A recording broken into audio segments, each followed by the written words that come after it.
एक बार फिर से आप सभी लोगों का माँ क्लासेज में स्वागत है।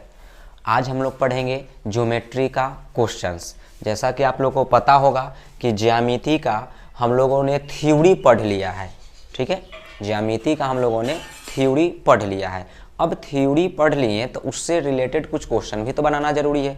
सिर्फ थ्योरी पढ़ने से तो काम चलेगा नहीं, तो उससे रिलेटेड कुछ क्वेश्चंस लेके आए हैं और ये क्वेश्चंस के सीरीज का क्लास 3 है, यानी ये क्वेश्चन का सिर्फ तीसरा क्लास है। इससे पहले क्लास 1, क्लास 2 अपलोड हो चुका है। अगर आपने उस वीडियो को नहीं देखा है तो जाइए, लिंक नीचे मिल जाएगा, उस पर आप क्लिक करके आप देख सकते हैं क्लास 1 और क्लास 2। साथ ही साथ अगर ज्योमेट्री का थ्योरी आपने नहीं देखा अभी तक तो आपका उसका भी लिंक मिल जाएगा, थ्योरी भी देख लीजिए और साथ साथ क्लास भी देख लीजिए। और मोस्ट इंपॉर्टेंट चीज़ है ये ज्योमेट्री। अब हाल फिलहाल के कॉम्पिटिटिव एग्जाम में आप देखते होंगे तो अक्सर ये सब क्वेश्चंस मिल जाएगा आपको, या प्रीवियस ईयर का सेट बनाते होंगे, क्वेश्चन प्रैक्टिस करते होंगे, सब में ये सब मिल जाएगा, ठीक है। तो बिना देर किए हुए हम लोग क्लास स्टार्ट करते हैं। तो चलिए क्लास स्टार्ट करते हैं और देखते हैं आज का प्रथम क्वेश्चन। फर्स्ट क्वेश्चन क्या कहता है, जरा फोकस करेंगे इस क्वेश्चन पे और देखिएगा, ठीक है। हम पिछले वीडियो में ही बताए थे कि जब आपको बोर्ड पर क्वेश्चंस दिख रहा है तो बहुत बच्चे क्या करते हैं ना कि क्वेश्चंस को नहीं पढ़ते, हम जो क्वेश्चंस बोलते हैं सिर्फ वो सुनते हैं। तो जब आप यूट्यूब पर वीडियो देख रहे हैं तो कोशिश करिए कि क्वेश्चन को खुद बोलिए, ऐसा नहीं कि सिर्फ देखिए और सुनिए, साथ साथ बोलिए, तब जाकर आपको प्रैक्टिस हो पाएगा, नहीं तो दिक्कतें हो जाएगी। अच्छा, एक और बात बताना चाहेंगे, कुछ बच्चे का कहना था कि सर बोर्ड पर स्पष्ट दिखता नहीं है, तो उम्मीद करते हैं, हमें तो लगता है कि दिखना चाहिए। हो सकता है कि आप लोग कहीं 144p पर कहीं क्वालिटी करके वीडियो को देखते होंगे तो स्पष्ट नहीं दिखता होगा। आप वीडियो की क्वालिटी बढ़ाइएगा अपने मोबाइल में, क्वालिटी बढ़ा के 240 पर या 360p पर देखिए, आपको क्वेश्चंस स्पष्ट दिखेगा। अब बोर्ड पर जो भी लिखा हुआ है वो दिखेगा, तो थोड़ा सा मोबाइल का क्वालिटी बढ़ा के आप लोग चेक करेंगे, दिखेगा, ठीक है। तो चलिए क्वेश्चंस पढ़ते हैं और बार बार कहते हैं कि क्वेश्चन को आप खुद पढ़ने की कोशिश करिए, जब तक क्वेश्चंस नहीं पढ़ेंगे दिक्कतें हो जाएगी। तो क्वेश्चंस क्या कहा गया है सो देखेंगे। 10 सेंटीमीटर व्यास वाले एक वृत्त में, देखिए क्या कह रहा है, 10 सेंटीमीटर व्यास वाले एक वृत्त में प्रत्येक 8 सेंटीमीटर लंबी 2 समांतर जीवाओं के बीच की दूरी कितनी होगी। अब क्वेश्चंस पूरा पढ़ते हैं, पूरा तो पढ़ लिए, अब एक बार रिपीट करते हैं। देखिए 10 सेंटीमीटर व्यास वाले, तो सबसे पहले क्या करते हैं कि एक 10 सेंटीमीटर व्यास वाला एक वृत्त बना लेते हैं। तो मान लीजिए कि ये 10 सेंटीमीटर व्यास का एक वृत्त हो गया, ये टोटल, इसको हम लोग क्या बोलते हैं, व्यास बोलते हैं, सबको पता है, ठीक है। तो 10 सेंटीमीटर वाला एक क्या हो गया, वृत्त हो गया, जिसकी त्रिज्या 10 सेंटीमीटर व्यास वाला एक वृत्त हो गया। चलिए फिर आगे पढ़ते हैं क्या कहता है, देखते हैं। देखिए हो गया, वृत्त में प्रत्येक 8 सेंटीमीटर लंबी 2 समांतर जीवा। अब देखिए कह रहा है कि एक जीवा है, हम अगर आपने थ्योरी वाला क्लास देखा है तो जीवा समझने में, चाप समझने में दिक्कतें नहीं होगी, ठीक है। अगर आपने थ्योरी नहीं देखा है तो जाइए देखिए, थ्योरी समझ में आ जाएगी। तो देखते हैं हम लोग, अगर ये एक जीवा है, इसको हम लोग जीवा बोलते हैं, और ये पूरा जो था यह क्या था, व्यास हो गया, जिसकी लंबाई कितनी हो गई, 10 सेंटीमीटर। चलिए हम अगर इसको डॉट लाइन से मिला देते हैं तो आप समझने का कोशिश करेंगे। जो डॉट लाइन दिया इस केंद्र हो गया वृत्त का, ठीक है, और जो डॉट लाइन दिया गया आपका क्या हो गया, व्यास हो गया। अब एक कहता है कि ए बी जो जीवा है यह 8 सेंटीमीटर लंबी है, और फिर देखिए 8 सेंटीमीटर लंबी 2 समांतर जीवा। अब मान के चलिए कि ए बी यहाँ पे जीवा है और इसी के समांतर एक जीवा खींचनी है और 8 सेंटीमीटर, अगर समांतर खींचेंगे तो यहाँ भी ऐसे खींच देंगे, लेकिन क्या 8 सेंटीमीटर होगी, नहीं होगी। तो आपको हम बता चुके हैं थ्योरी के क्लास में, अगर समान जीवा खींचना है तो एक 8 सेंटीमीटर अगर यहाँ खींच दिए तो केंद्र से अपोजिट साइड में एक जाएंगे, तब जाके एक क्या होगा, 8 सेंटीमीटर जीवा, यानी ए बी मान लीजिए ये जीवा हो गया और एक यह सी डी एक जीवा हो गया, दोनों की लंबाई कितनी हो गई, 8 सेंटीमीटर हो गई। अब कहता है बीच की दूरी, मतलब ये दोनों जो जीवा है, इस दोनों जीवा के बीच की दूरी निकालना है। तो आप स्पष्ट कह सकते हैं, क्वेश्चन इतना ही है, इसमें अपने मन से आप क्या थोड़ा सा करते हैं, चलिए केंद्र को थोड़ा हम साइड में लिखते हैं, आपको निकालना क्या है, हम उसका नाम लिखते हैं ना, निकालना है। मान लीजिए हम m नाम दे देते हैं और n नाम दे दिए, तो हमको निकालना है mn का वैल्यू, क्या निकाल देना है, mn, यहाँ से यहाँ तक टोटल क्या होगा आप पहले से जानते हैं, आपको हम पहले ही थ्योरी में बता चुके हैं। अगर आपने थ्योरी नहीं देखा है तो मे भी हो सकता है कि थोड़ा बहुत दिक्कतें हो, तो आप बार बार कहते हैं कि थ्योरी को पहले देखिए, थ्योरी देखिएगा, क्वेश्चंस अपने आप बनेगा। और इतना टाइम जो हम अभी समझा रहे हैं ना, तो इतना हमको समझाने में टाइम लग रहा है, जब आपको समझ में आ जाएगा थ्योरी तो इसके लिए टाइम नहीं लगेगा, मौखिक रूप से आप हल कर सकते हैं या बहुत लगेगा 10 सेकंड लगेगा, हल हो जाएगा। ठीक है, अब देखिए ये केंद्र से जब जीवा पर हम लंब डालते हैं तो जीवा को ये 2 बराबर भागों में बांट देती है। तो टोटल कितना था 8 सेंटीमीटर था, तो ये 4 हो जाएगा और ये भी 4 हो जाएगा। ठीक है, अगर हम ये केंद्र से इसको मिला दे तो आप इसको क्या कहेंगे, तो कहेंगे ना कि OB त्रिज्या है, इसको आप क्या कहेंगे, त्रिज्या कहेंगे। अब स्पष्ट है कि यहाँ पे एक समकोण त्रिभुज है OMB, त्रिभुज OMB में, अब ये जो त्रिभुज है समकोण त्रिभुज है, तो समकोण में आप क्या जानते हैं कि कर्ण स्क्वायर बराबर लंब स्क्वायर प्लस आधार स्क्वायर, यानी हम लिखते हैं अगर यहाँ पे तो कहिएगा कि कर्ण स्क्वायर यानी कि बोलिए OB स्क्वायर, ये कर्ण हो गया, तो कर्ण स्क्वायर बराबर लंब स्क्वायर, तो लंब हो गया OM स्क्वायर और प्लस आधार हो गया MB स्क्वायर। और आपको पहले से पता है कि इसका व्यास देखिए क्वेश्चन में दिया हुआ है 10 सेंटीमीटर व्यास है, तो जब 10 सेंटीमीटर व्यास है तो त्रिज्या उसका हाफ होता है। अब जानते होंगे कि d बराबर जो होता है सो क्या होता है 2r होता है, या r बराबर क्या होता है dy2, तो त्रिज्या निकालेंगे तो व्यास तो 10 सेंटीमीटर है, d मतलब व्यास होता है तो पता ही है, तो त्रिज्या कितना निकल गया 5 निकल गया। तो इसका वैल्यू यहाँ पे पुट कर देंगे ना, तो ये 5 का स्क्वायर, OM तो हमको पता नहीं इसका वैल्यू, लेकिन MB इसका वैल्यू 4 हो गया। अब ये प्लस में तो इधर जाएगा माइनस में, तो OM स्क्वायर बराबर इसको माइनस में ले जाइएगा तो 25 माइनस 16 माइनस कर देते हैं, तो OM बराबर इसको माइनस करिएगा तो 9, स्क्वायर है तो रूट अंडर आ जाएगा, यानी कितना आ गया 3। अब प्लस माइनस 3 आता है तो आपको पता है कि दूरी हमेशा पॉजिटिव होती है, दूरी तो निगेटिव होगी नहीं, तो जब दूरी निगेटिव होगी नहीं अतः हम कह सकते हैं कि यहाँ पे माइनस नहीं लेंगे प्लस लेंगे। देखिए OM, तो OM ये निकल गया 3, ध्यान से देखिएगा ये क्या निकला 3, तो उसी प्रकार से कहेंगे ON जब निकालेंगे तो ये भी तो 3 होगा। ठीक है, आपको चूंकि हम बताए हैं थ्योरी में कि 2 समान जीवाएं केंद्र से हमेशा समान दूरी पर होती है, 2 समान जीवाएं केंद्र से हमेशा समान दूरी पर होती है, तो ये 2 को समान जीवाएं, ये भी 8 सेंटीमीटर ये भी 8 सेंटीमीटर, तो केंद्र से इसकी दूरी क्या होगी समान, तो ये 3 हो गया यह 3 हो गया, तो आप इसीलिए कह सकते हैं 3 + 3 यानी टोटल कितना हो गया 6 सेंटीमीटर, और यही आपका 6 सेंटीमीटर क्या हो जाएगा आंसर हो जाएगा किसका MN का। आई होप कि क्लियर हो गया होगा, समझ में आया होगा क्या है नहीं है। ठीक है, एक बार फिर से अच्छे से देख लीजिएगा कि क्या कहता है, क्योंकि ये आपको 8 सेंटीमीटर दिया हुआ था तो ये 4 4 हो गया, ये त्रिज्या आपको दी हुई थी 5 सेंटीमीटर, देखिए चूंकि व्यास दिया हुआ था कितना 10, तो त्रिज्या 5, अब ये 4 है ये 5 है तो ये 3, अब यहाँ हमको ये 3 निकालना पड़ा, ये निकालने की जरूरत नहीं पड़ती है।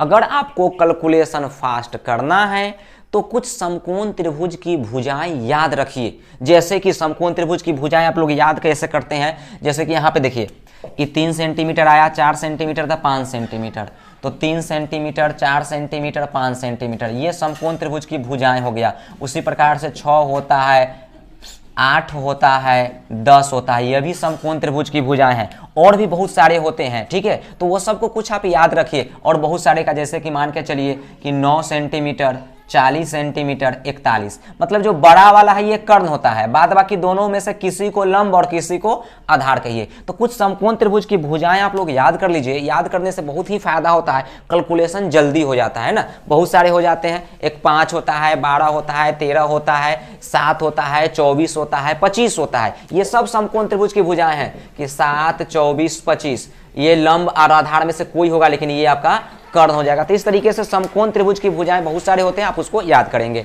ठीक है, चलिए आई होप कि ये क्वेश्चंस क्लियर हो गए होंगे। नेक्स्ट क्वेश्चन पे आते हैं, और नेक्स्ट और दूसरा क्वेश्चन देखिए क्या कहता है। तो दूसरा क्वेश्चन को अगर देखेंगे तो दूसरा क्वेश्चन कहा गया है कि 2 सकेंद्रीय वृत्तों की त्रिज्याएं 9 सेंटीमीटर और 15 सेंटीमीटर। क्वेश्चन को आप कोशिश करिए कि खुद क्वेश्चंस को पढ़िए, तब जाकर बेहतर समझ में आएगा, नहीं तो हम बोलेंगे और आप सुनिएगा तो फिर दिक्कतें हो जाएगी। ठीक है, कह रहा है कि 2 सकेंद्रीय वृत्तों की त्रिज्याएं 9 सेंटीमीटर और 15, देखिए ज्यामिति में क्या होती है, क्वेश्चंस को पढ़िए और फिगर बनाइए। फिगर नहीं बनाइएगा दिक्कतें हो जाएगी। थोड़ा सा क्वेश्चन पढ़े फिर फिगर बनाएंगे, क्वेश्चन पढ़ेंगे फिगर बनाएंगे। तो सकेंद्री वृत्त, सकेंद्री वृत्त जानते हैं कि वैसे दो या दो से अधिक वृत्त जिसका केंद्र एक ही हो। ठीक है, तो देखिए मान के चलिए ये आपका कोई वृत्त हो गया और एक और वृत्त हम बना दिए, इसका केंद्र मान लीजिए O हो गया। ये जो O केंद्र है ये दोनों वृत्त के लिए केंद्र है, तो इसको हम क्या बोलेंगे, सकेंद्री वृत्त। ठीक है, अब कहता है सकेंद्री वृत्त हो गया, त्रिज्या 9 सेंटीमीटर और 15 हो गया। यदि बड़े वृत्त की जीवा, इस बात को देखिएगा, बड़े वृत्त की जीवा छोटे वृत्त की स्पर्श रेखा हो, यानी बड़ा वाला जो वृत्त है ना उसका एक जीवा खींचना है जो छोटे वाले को स्पर्श करे। इसका मतलब कि अगर हम यहां से ऐसे कोई जीवा खींच दें ए बी, तो ध्यान से देखिएगा ये बड़ा वाला जो वृत्त है ना उसके लिए ये जीवा है, लेकिन ये छोटा वाला जो वृत्त है इसके लिए तो ये स्पर्श रेखा है। मान लीजिए यहाँ पे सी बिंदु पे स्पर्श कर दिया, तो बड़ा वाला के लिए जीवा होगा जबकि छोटे वाले के लिए स्पर्श रेखा है। अब जानते हैं कि अगर हम इसको यहाँ से मिला लें तो यह बड़े वाले वृत्त की त्रिज्या होगी जो कि क्वेश्चंस में आपको 15 सेंटीमीटर दिया हुआ है। अगर हम यहाँ से इसको मिला देते हैं, ध्यान से देखेंगे, अगर यहाँ से इसको मिला देते हैं तो ये छोटे वाले वृत्त की त्रिज्या होगी जो कि 9 सेंटीमीटर है। अब आपका आंसर निकल गया, कहता है जीवा की लंबाई, तो जीवा पूरा ए बी था, ए बी की लंबाई निकालिए। अब बताइए जस्ट ये पिछला क्वेश्चन जैसा हो गया। ठीक है, अब देखिए आप जानते हैं कि त्रिज्या और ये क्या है, स्पर्श रेखा, और त्रिज्या और स्पर्श रेखा हमेशा एक दूसरे पर क्या होती है, लंब होती है। तो ये समकोण त्रिभुज हो गया। अब समकोण त्रिभुज हो गया तो आपको स्पष्ट पता है कि जब ये समकोण त्रिभुज हो गया तो ये आपका कर्ण हुआ, ये आपका लंब हुआ और ये आपका आधार हो गया। किस त्रिभुज में, ओ सी ए में। किसमें, त्रिभुज ओ सी ए में।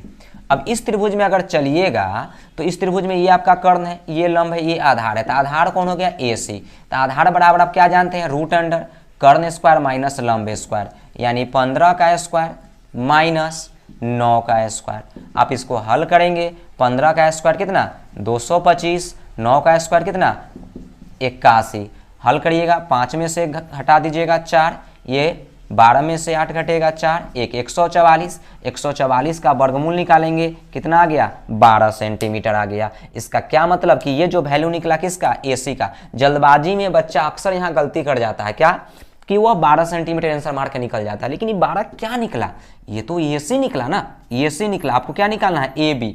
तो जब ये 12 निकला तो यह भी तो 12 होगा, यानी कि ए बी जो होगा वह 12 प्लस 12 यानी कि कुल मिला के 24 सेंटीमीटर होगा। तो इसका आंसर क्या हो जाएगा, 24 सेंटीमीटर। आई होप कि क्लियर हो गया होगा।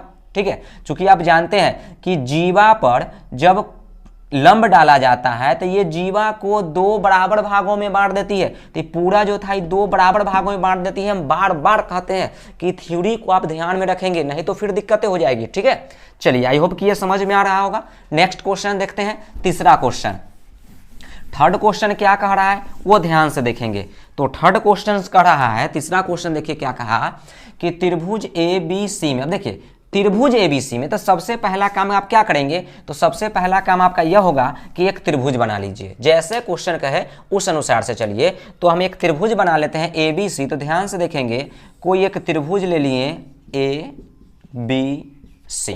अब देखते हैं, ए डी कोण ए का आंतरिक द्विभाजक है। देखिए ध्यान से, ए डी जो है किसका, कोण ए का आंतरिक द्विभाजक, मतलब जी ए है ना यहाँ कोण, इसका एक आंतरिक द्विभाजक, मतलब इसको अंदर में हम द्विभाजक मतलब 2 बराबर भागों में काटते हैं। आगे भी देखिए, और भुजा बीसी को डी पर मिलता है, यानी यहां से एक रेखा खींचेंगे जो कोण ए को द्विभाजक मतलब ये दोनों कोण बराबर हो, और यहां मिल गया डी पर।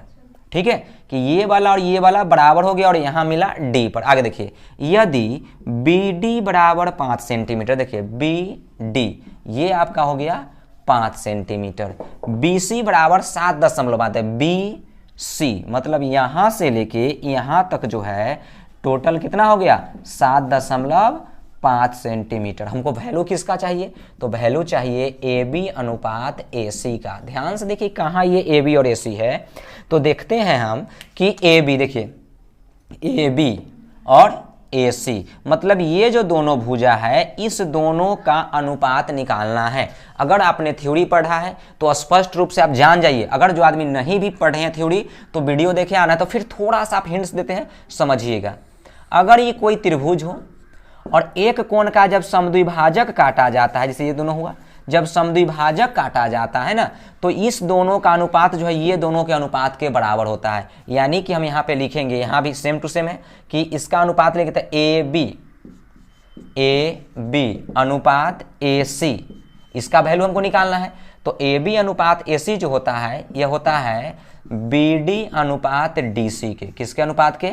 BD अनुपात DC के। ये कब होता है ये ध्यान में रखिएगा, यह तभी अप्लाई करेंगे जब यह जो है रेखा एक कोण का अर्धक हो, मतलब बराबर बराबर बांटे। तो इस दोनों भुजा का जो अनुपात होगा इस दोनों के अनुपात के बराबर होगा, यानी BA अनुपात AC बराबर BD अनुपात DC। अब ध्यान दीजिए, इसका तो वैल्यू निकालना है।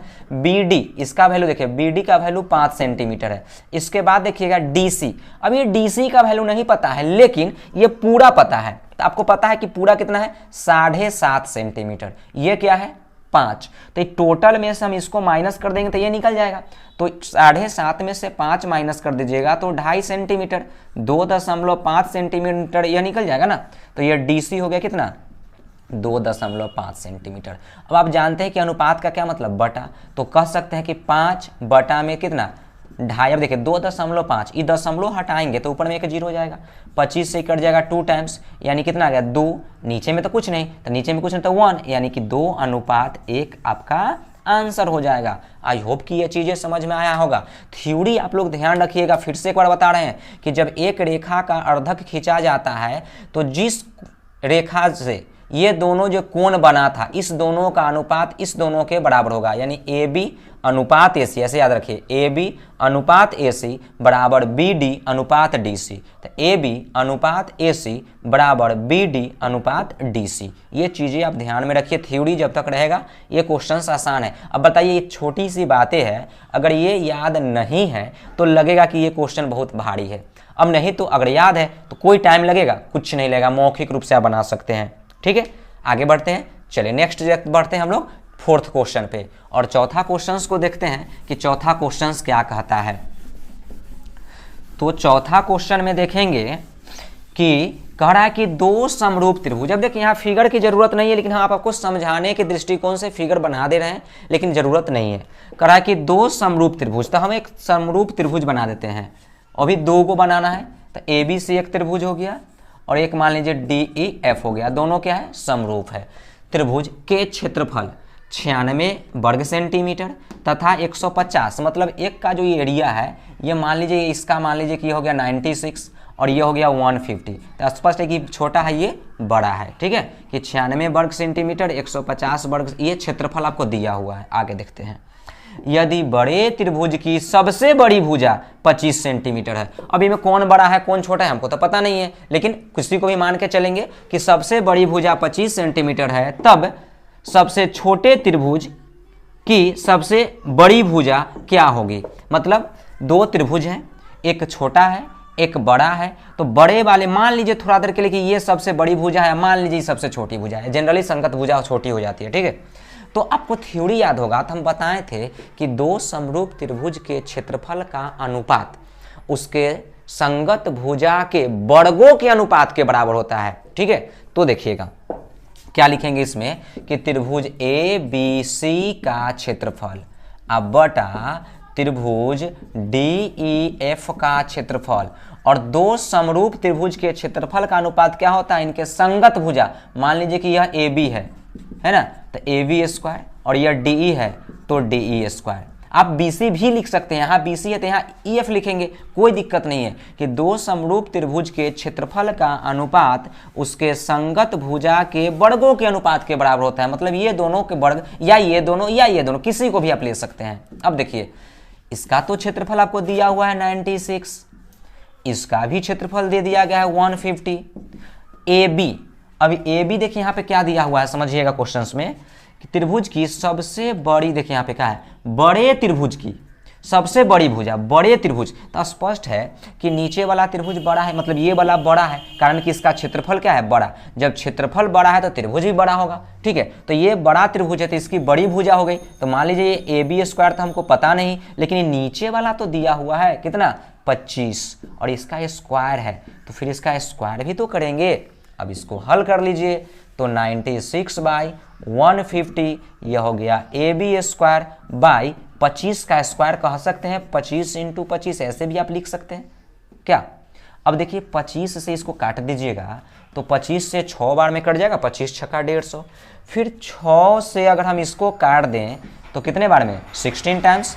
अब क्रॉस गुना करिएगा तो क्या आएगा, सो देखिए AB स्क्वायर बराबर, AB है, ये दोनों गुना होगा तो 16 × 25, यहाँ से स्क्वायर हटाएंगे, जब स्क्वायर हटाइएगा तो यहाँ रूट आएगा, तो क्या हो जाएगा, रूट अंडर, ध्यान दीजिएगा AB बराबर रूट अंडर कितना, 16 × 25। अब इसका वर्गमूल निकालिएगा तो इसका वर्गमूल 4 हो गया, इसका वर्गमूल 5 हो गया, आ गया कितना, 20 सेंटीमीटर। यानी यह आपका छोटे त्रिभुज की सबसे बड़ी भुजा हो जाएगी कितना, 20 सेंटीमीटर। आई होप कि समझ में आ गया होगा। अच्छे से एक बार देखने का कोशिश करिएगा, अगर नहीं क्लियर हुआ थोड़ा सा वीडियो को बैक करिए, फिर से इस बात को देखिए कि हमने क्या क्या चीज़ें बोला, उस पर थोड़ा सा ध्यान दीजिए, समझ में आ जाएगा कि दो समरूप त्रिभुज के क्षेत्रफल का अनुपात उसके संगत भुजाओं के वर्गों के अनुपात के बराबर होता है, ठीक है।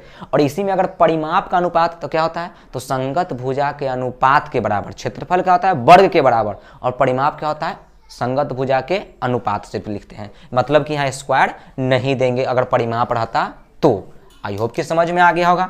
चलिए नेक्स्ट क्वेश्चंस देखते हैं हम लोग। तो 5 नंबर क्वेश्चंस क्या कहता है वो देखते हैं। अगर वीडियो पसंद आ रहा होगा तो लाइक करते चलेंगे, शेयर भी कर लीजिएगा, अगर चैनल पे नए जुड़े हैं तो चैनल को सब्सक्राइब भी कर लीजिएगा, ठीक है। चलिए नेक्स्ट क्वेश्चन हम लोग बढ़ते हैं 5 नंबर क्वेश्चन। 5 नंबर में क्या कहा गया है इस पर ध्यान दीजिएगा।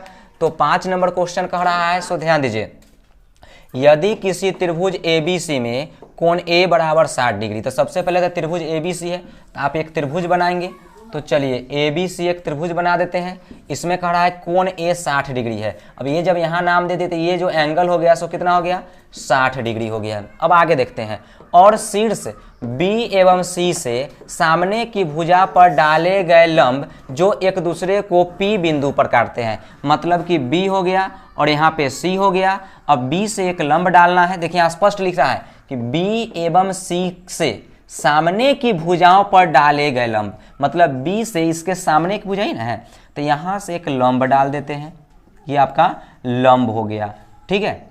चलिए इसके बाद फिर कहता है C से, C यहाँ है तो इसके सामने की भुजा, तो यहाँ से भी एक लंब डाल दिए सामने की भुजा पर, मान लीजिए इसका कुछ नाम दे देते हैं, D कर दिए और इसका E कर दिए, यहाँ भी एक लंब दे दिए, ठीक है। और जो एक दूसरे को कहाँ काटता है, P बिंदु पर काटता है, ये आपका क्वेश्चन कह रहा था, ठीक है।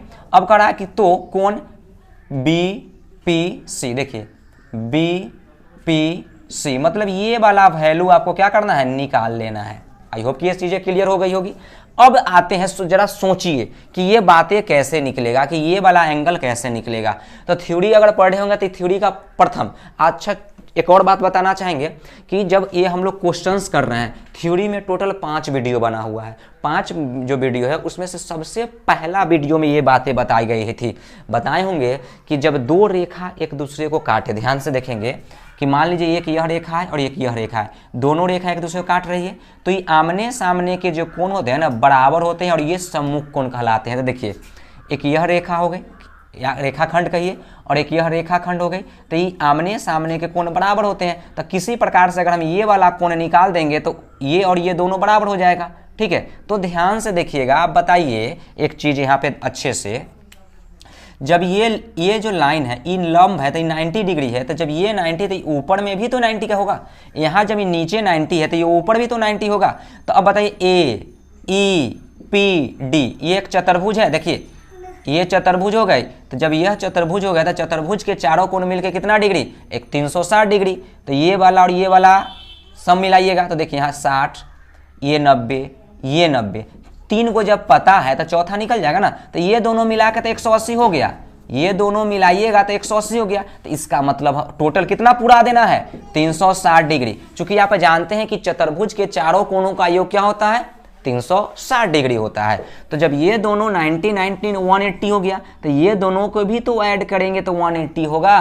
तो जब ये दोनों को ऐड करिएगा इसका मतलब कि ये जो वैल्यू, मान लीजिए थोड़ा देर के लिए हम इसको x मान लेते हैं, तो कहिएगा ना कि x प्लस 60 हो जाएगा, सो 180 हो जाएगा। तो x बराबर क्या हो जाएगा 180 माइनस 60 यानी कि 120। अब जब x का वैल्यू 120 है तो इसीलिए कोण हमको नीचे वाला का वैल्यू निकालना है कि BPC, तो यह भी क्या हो जाएगा 120 डिग्री हो जाएगा। किस हिसाब से, तो सम्मुख कोण से। किस हिसाब से, सम्मुख कोण से। आप जानते हैं कि 90 90 180, जब ये 60 था तो यह भी क्या हो जाएगा, तो दोनों में से घटा दीजिएगा, 180 में से 60 घट जाएगा, क्योंकि दोनों के मिला के 180 पुराना है, तो ये आ गया कितना 120 डिग्री। आई होप कि ये चीजें क्लियर हो गई होगी। ठीक है, तो ये आपका 5 क्वेश्चंस कंप्लीट हो गया। एक बार क्या करिएगा, क्वेश्चंस आप लोग नोट करिए कॉपी में और खुद से एक बार बनाने का कोशिश करिए।